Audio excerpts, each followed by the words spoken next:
আর আমরা চলে এলাম কথা বলতে বলতে কোথায়, উত্তরপাড়া প্রবেশদ্বার। আর এই যে দেখতেই পাচ্ছ লোকেশান দেখে এসেছি, নাহলে রাস্তা গুলিয়ে ফেলতাম। লোকেশান দেখতে দেখতে চলে এলাম একদম বালি উত্তরপাড়ার সামনে।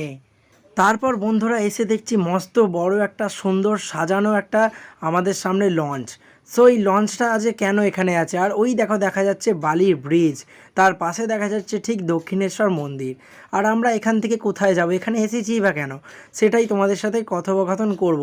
আর আজকের ভ্লগটা দেখতে থাকো, আশা করছি ভালো লাগবে।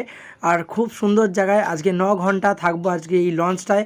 কীরকমভাবে কাটাবো, কীরকমভাবে আনন্দ করব, সব কিছু শেয়ার করব।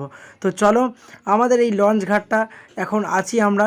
আর আমাদের লঞ্চ প্রায় অলরেডি ছেড়ে দিয়েছে ঘাট থেকে, আর সকল মেম্বাররা চলে এসছে। এবার আমরা যাচ্ছি কোথায় সেটা তোমরা দেখতেই পাবে। তো এই যে একদম সামনে ব্যালকনিতে চলে এলাম ভিউটা এনজয়মেন্ট করার জন্য। প্রচণ্ড হাওয়া দিচ্ছে, আর এই যে দুটো ভাইয়ের সাথে আবার অনেক দিন পর দেখা